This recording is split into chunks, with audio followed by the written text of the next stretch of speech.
Hola, buenas tardes, buenas noches, buenos días. Como saben, soy Elizabeth Alcalá y este es el segundo video, la segunda entrega de este pretendido análisis y explicación de por qué nuevamente ganamos las elecciones en Morena aquí en México. En la primera parte yo traté de hacer una síntesis muy apretada respecto a la historia de cómo surge López Obrador, entendiendo que el triunfo del 2 de junio de este año, del 24, no fue por la casualidad, tampoco fue nada más porque López Obrador haya propuesto y luchado por la entrega de programas sociales que en México realmente no se habían dado. Sino que además, y hoy en este video, voy a intentar explicar el trabajo de López Obrador ya como jefe de gobierno y como candidato y después ahora en estos 6 años. No sé si me va a alcanzar, entonces posiblemente lleguemos a un tercer video. Pero antes de empezar, quiero hacer algunas aclaraciones. El video no está bien hecho, no tiene la calidad que muchos trabajos se presentan en YouTube. Yo no soy experta ni en videos ni en nada de eso, pero tampoco me preocupa mucho que ustedes me vean súper bien, ni llenarlos aquí de imágenes y datos que muchas veces distraen. Yo sé que las nuevas generaciones están acostumbradas a la información rápida, inmediata y si es posible a través de imágenes mejor. Sin embargo, yo creo que eso ha limitado a mucha gente a reflexionar más allá. Mucha gente, y de eso vamos a hablar también, se cuestionan y acuérdense, al principio cuando el presidente empezó a dar las conferencias de prensa, mucha gente se reía de eso, incluso las menospreciaba y decía pues que solamente alguna gente, algunos locos fanáticos se ponían a ver esas porquerías.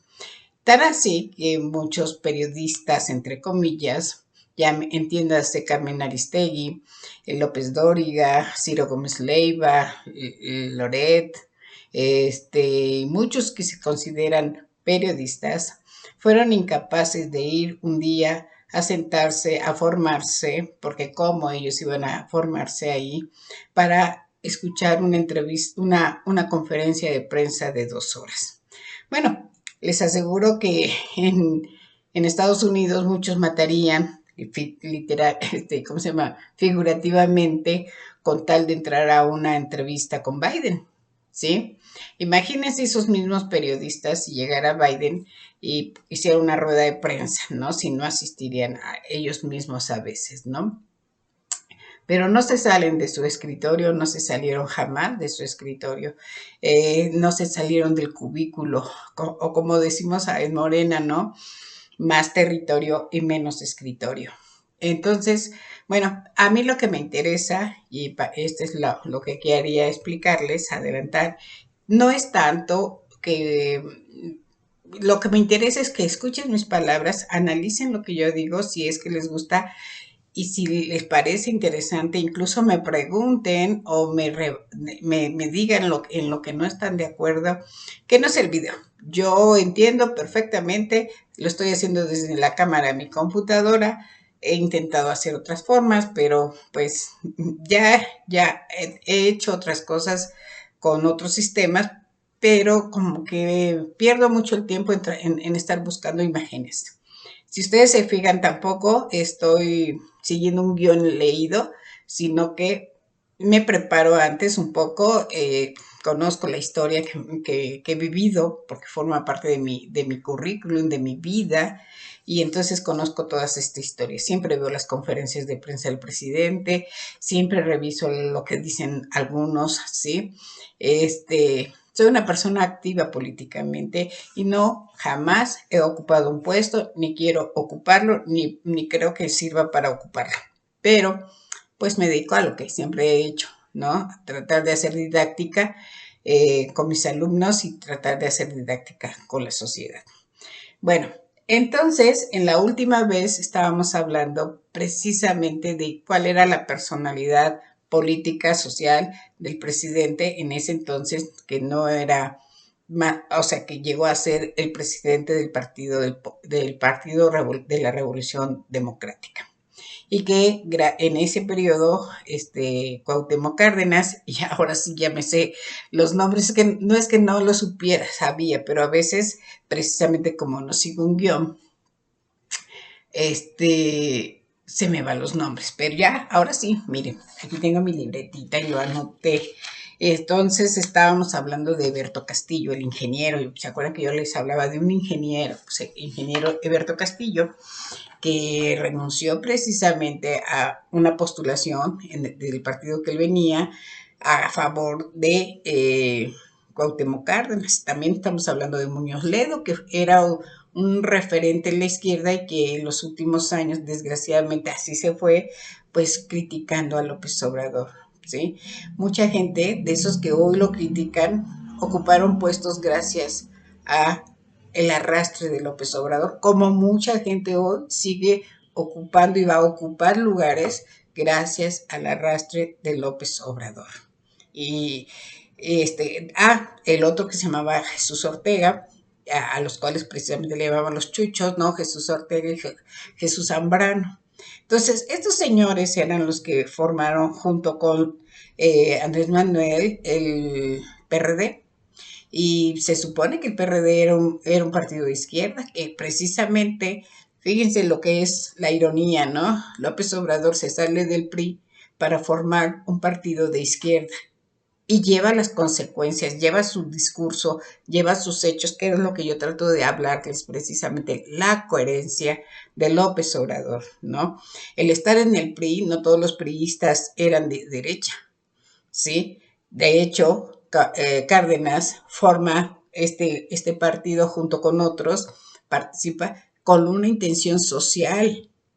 Los gobiernos del PRI antes tenían, aunque pudieran ser de centro izquierda o de centro derecha o de centro, tenían una visión social, querían que el pueblo viviera dentro de lo que cabe bien. Nosotros, yo soy parte de esa historia en donde yo veía cómo mis padres, a pesar de tener 5 o 6 hijos o más, pues ahí no vivíamos en la abundancia, pero todos en mi casa, por ejemplo, todos estudiamos una carrera universitaria. Sí, mi papá era militar y tenía 6 hijos, ¿sí? Y a todos nos dio carrera universitaria y logró hacer un pequeño patrimonio, muy pequeño, pero que nos sirvió siempre para vivir bien. Bueno, entonces, en este caso, vamos a hablar de cuáles fueron los resultados. Cuando López Obrador gana la jefatura de gobierno, que les explique que es equivalente a un gobernador, no a un alcalde, cuando se llama Ciudad de México, pero no es una ciudad, es en realidad un estado. Cuando gana la jefatura de gobierno, al mismo tiempo que gana Fox la presidencia, ¿sí? Nadie está cuestionando la legitimidad de Fox, simplemente que Fox hizo todo lo contrario a lo que dijo que iba a hacer. Juró y perjuró de que iba a sacar a las víboras prietas y a las tepocatas y a todo eso que son los animalejos, y pues se volvió un animalejo más. Y por el contrario, López Obrador ingresa, fíjense, siendo supuestamente viniendo del PRI, pero resulta que él sí empieza a transformar desde el 2000 cuando él gana, 2001, empieza a haber unos cambios en la Ciudad de México, cambios que ningún otro gobierno había hecho. Él es el que en esos momentos pone las famosas pensiones y las becas. Y alguien puede decir, no, pues sí, pero en el PRI también había estas ayudas. Sí, la diferencia es que eran ayudas que sí estaban controladas por ¿cómo se llama?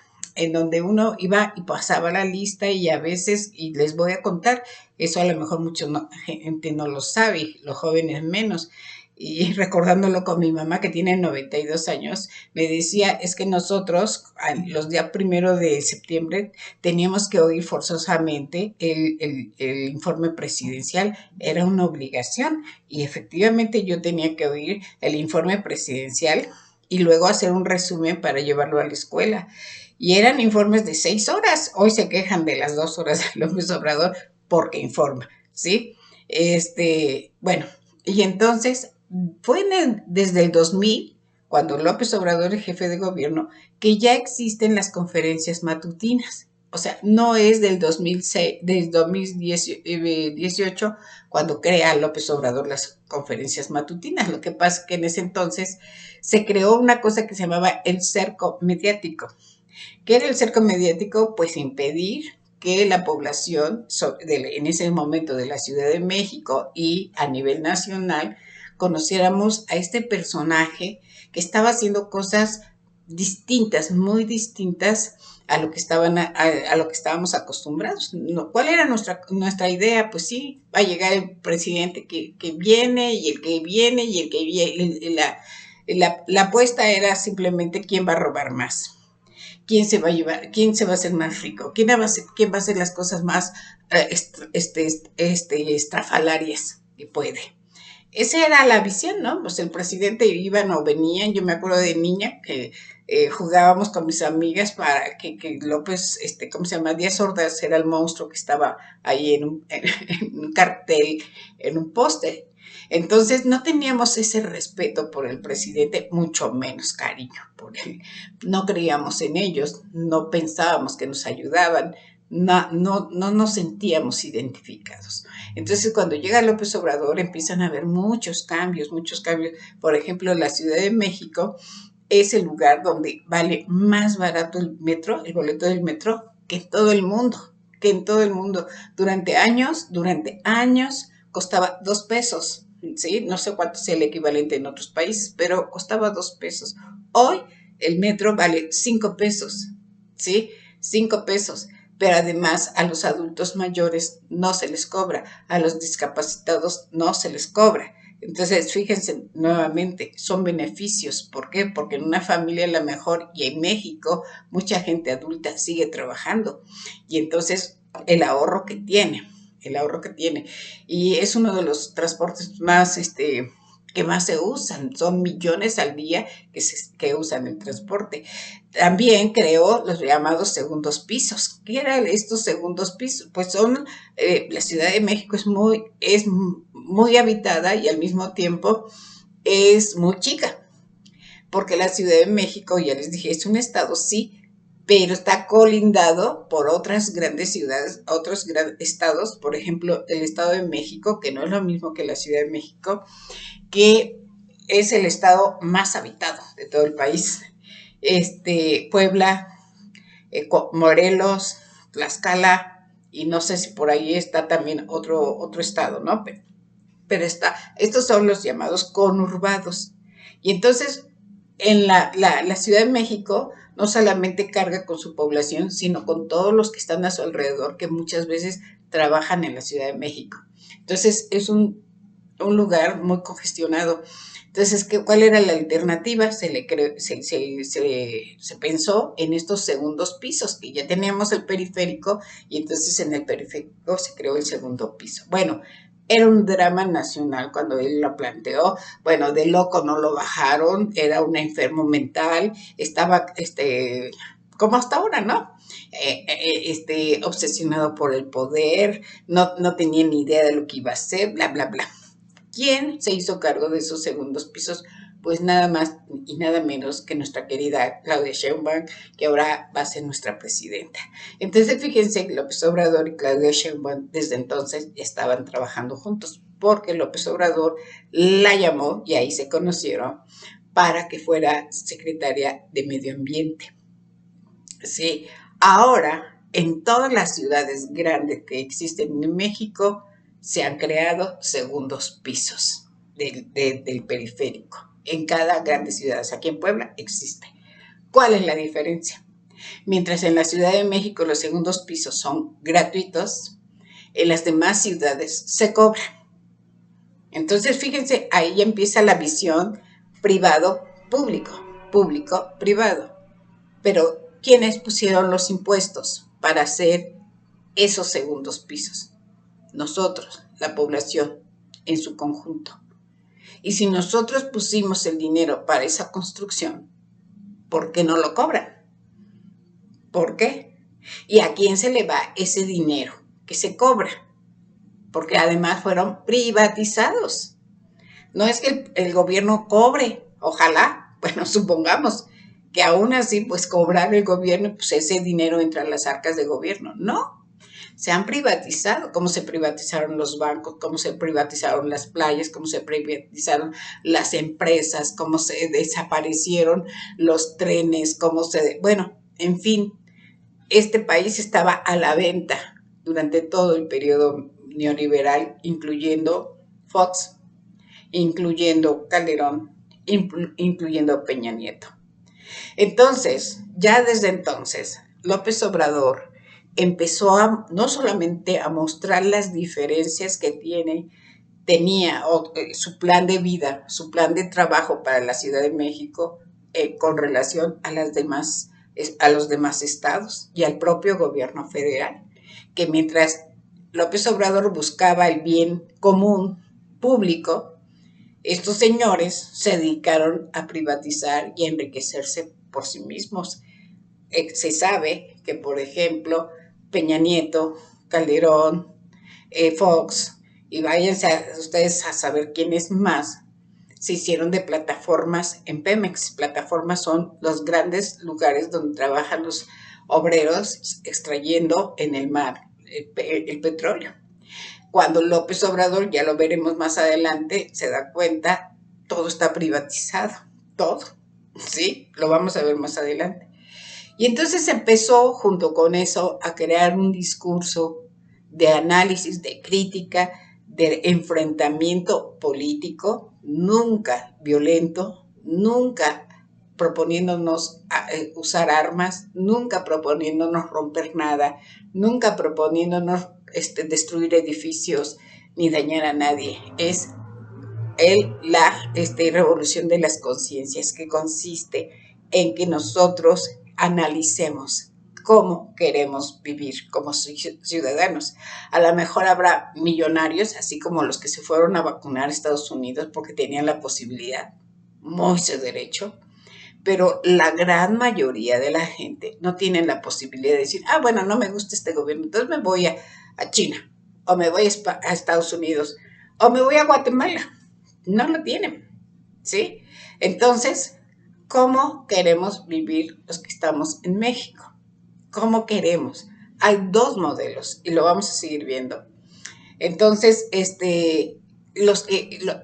visión neoliberal, privatizadora, que se impuso en todo el mundo y que lo único que logró fue crear ciudadanos individualistas.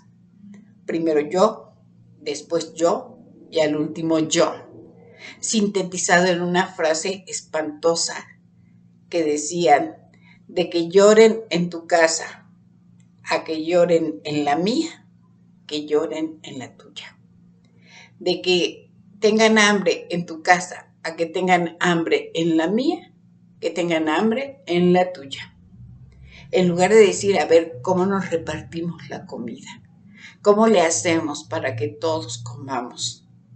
Y desgraciadamente esa mentalidad individualista, la más cruel, fue la que se ha impregnado a los jóvenes, a los que son hoy menores de 50 años.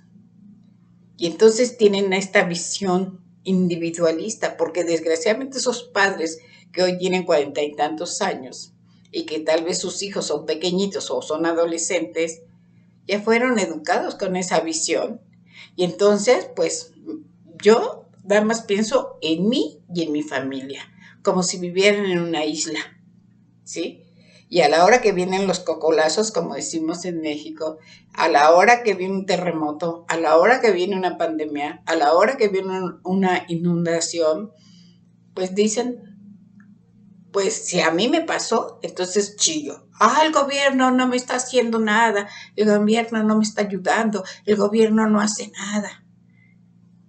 Hoy lo dicen, pero no lo decían cuando Salinas de Gortari llegó a decirnos pues que ya éramos del primer mundo y que todos nos íbamos a volver ricos y claro, uno iba por las calles y nos regalaban la tarjeta de crédito y bueno, pasaba y aunque uno no trabajara, bueno, te vendían la casa. Eso yo lo viví en España también, ¿eh? Gente que no tenía nada, nada en qué caerse muerto, como decimos en México, y se le ofrecía que comprara casa, que comprara coche y que de una vez si podía se pagara las vacaciones. Pan para hoy, hambre para mañana. Eso es lo que este modelo neoliberal nos fue educando, ¿no?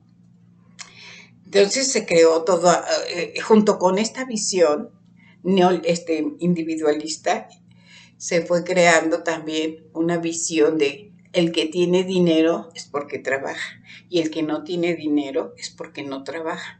Pero además, junto con esto fueron emergiendo, como está sucediendo en todo el mundo, visiones racistas y clasistas. Y una visión estúpida de pensar y esto lo fomenta además la televisión, las telenovelas en México y en los programas de la tele, y no de ahora, esto siempre ha sido de pensar que el indígena, el mexicano indígena, o los que somos morenos, que no somos rubios, que no medimos un 80, que no tenemos el cabello dorado y cosas así, aunque se lo pinten, no pensamos. No pensamos, somos muy manipulables, no nos damos cuenta de lo que nos están diciendo, se pueden burlar de nosotros y nosotros no nos damos cuenta, no. Esto incluso se puede llevar hasta la colonia. ¿Por qué decimos nosotros mande usted? El mande usted finalmente es una visión de subordinación, que se ocupaba, porque se ocupa todavía en México, aunque ahora lo hacemos ya por costumbre, pero se ocupa en donde el patrón tiene derecho a tutearnos, pero nosotros no podemos tutearlo a él. El patrón tiene derecho a gritarnos, a insultarnos, pero nosotros tenemos que quedarnos callados. Esto, fíjense, hoy pasa. Ahora imagínense en la época de la colonia. Y antes, incluso el famoso debate de Sepúlveda con Bartolomé de las Casas, discutiendo si el indio tenía alma o no tenía alma. Y eso no era para quitarle trabajo, sino era, pues si no tiene alma, pues la podemos tratar como animal, ¿no? Eso luego se lo hicieron a los negros. Entonces, esta visión que alguien puede decir, oye, pero eso ya pasó hace siglos, no te preocupes, ¿por qué sigues insistiendo? Perdóneme, pero yo entiendo que muchos españoles no lo van a entender. Pero en México, esa ambición colonialista no ha desaparecido. Y ahora, en esta campaña, afloró, porque los llamados Huetzican, pero algo así, que son estos mexicanos, Huaytzican, ¿sí? Que son blancos, son de México, pero en su mayoría esas personas, pues sus orígenes no son de México. Y se les olvida a muchos de ellos cómo llegaron a este país, en las condiciones en las que llegaron a este país. ¿Sí? Se les olvida. Y entonces se les olvida que realmente los americanos son los que nacieron en este país, no otros, no los rubios de ojos azules, esos no son americanos, aunque hayan nacido ahora en América. Y entonces nos llaman a nosotros latinos, no, nosotros no somos latinos, somos americanos, aunque les cueste, deben de entender que somos americanos. Latinos son los europeos que nacieron en una parte específica de Italia. Esos son los latinos. Desgraciadamente, en esta deformación que hay en el fondo, y no en el fondo, es discriminación, nos hacen creer que los latinos somos jacarandosos, bailadores, echamos relajo todo el día y no pensamos. Nada más no la vivimos en la fiesta, ¿no? No es así, porque nada más pregúntense quién, como alguna vez alguien puso en mi Facebook, todas las mañanas, a partir de las 5 de la mañana, los autobuses van repletos en cualquier punto de la ciudad de las ciudades del país, en cualquier lugar del país, los autobuses, los camiones van repletos. ¿De quiénes? ¿De los patrones? ¿De los altos ejecutivos? No, van repletos de trabajadores que a veces hacen 2 horas o más para llegar a su trabajo y luego regrésate. Y entonces esta visión de hacer creer que el mexicano, el mestizo, el indígena, no son capaces de pensar, no somos capaces de pensar, no podemos razonar. Por eso no necesitamos que nos expliquen ni la reforma energética, ni la reforma judicial, ni la reforma electoral, ni la reforma laboral. ¿Para qué? Ellos son felices viendo el fútbol. Ellos son felices poniendo a Chicoche. Sí, somos felices a lo mejor viendo a Chicoche, pero podemos pensar. Y ahí viene, y con esto voy a terminar esta segunda parte, que tiene que ver precisamente con esta visión de creer que, como les dije, por ser indígenas, por ser mestizos, no somos capaces de entender. Y alguna gente extranjera llegó a decirlo. Yo me acuerdo cuando Mónica Naranjo una vez declaró pues que al mexicano con cualquier cosa se le contentaba. Y bueno, esa es la visión que tienen de nosotros. Pero no se preguntan por qué, si somos tan tontos, nos dejamos manipular tan fácilmente. ¿Por qué estamos tan a gusto con López Obrador? ¿Por qué? ¿Por qué volvimos a votar por López Obrador? Porque López Obrador tiene el 70% o más de aprobación a punto. Le faltan 3 meses, 100 días aproximadamente, para poder dejar el gobierno. Y ya estamos tristes, ¿sí? ¿Y somos masoquistas? No, no somos masoquistas. Es que López Obrador hizo una tarea de pedagogía y nos fue explicando todos los días, sabiendo que esos reporteros iban a sentarse y no iba a pasar gran cosa, no me refiero a todos, pero la mayoría de los que venían de medios tradicionales, no a los youtuberos. Y entonces iban y se sentaban y los mandaban a cuestionar al presidente y el presidente les hacía caso y algunos youtuberos se enojaban. No, señores, el presidente era muy tan inteligente que dijo, bueno, pues yo voy a exhibirte a ti. Y exhibía sus preguntas tontas o malintencionadas. Y entonces el presidente decidió hacer un diálogo, como él lo llama, un diálogo circular con la población. Y poco a poco fue ganando adeptos, hasta llegar a obtener incluso premios por ser uno de los streamers más importantes de América Latina, y yo creo que a nivel mundial, cuando ni siquiera habla de cosas irrelevantes o de jueguitos o de modas o de chismes o de estupideces. Es un señor que se levanta a las 6 de la mañana, o digo a las 4 de la mañana, y luego a partir de las 6 de la mañana se pone a trabajar con el gabinete de seguridad.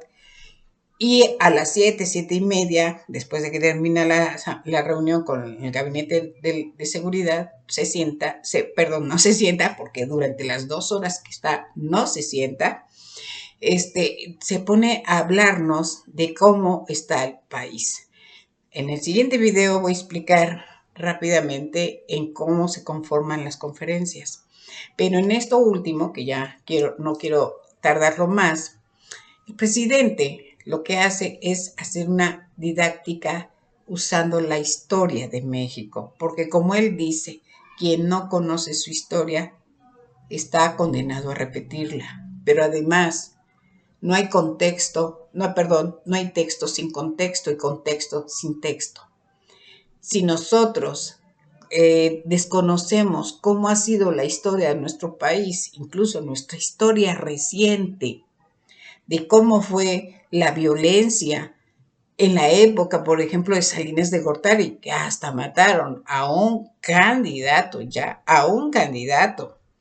no era un precandidato o un aspirante, no, era un candidato. Y el candidato del partido hegemónico, que era el PRI, y a partir de eso también hubo muchos muertos que no quisieron decir. Y luego con Calderón, ¿qué hicieron? Hicieron un pacto para que los medios no informaran sobre todos los desastres que estaban ocurriendo con la famosa guerra contra el narco. ¿Sí? Y entonces por eso la población en su conjunto y la sociedad internacional ni siquiera sabe lo que ha ocurrido en México. ¿Por qué? Porque sus propios gobiernos, muchos de ellos beneficiados, no les interesa que se divulgue lo que está pasando en México y los éxitos que está teniendo el presidente López Obrador. Y por el otro, los medios de aquí nada más van a sentarse para ver cómo despotrican contra López Obrador. Yo creo que quienes estén en oposición con López Obrador deberían de aprovechar estos 100 días que faltan para sentarse por lo menos un día a escuchar cómo son las mañaneras. Y de esa manera quizás entiendan el diálogo que hay entre la población que está escuchando lo que quería por décadas, por siglos escuchar, que alguien por fin nos dijera de frente lo que estaba ocurriendo y al mismo tiempo tuviera un proyecto de nación en beneficio de todos. Bueno, hasta aquí le dejo hoy, mañana más. Muchas gracias, si les gusta, y yo creo, ojalá lo comenten con alguien más. No se trata de hacerme publicidad, se trata de ayudarnos a todos para que este país cada vez sea mejor. Buenas noches y hasta la siguiente.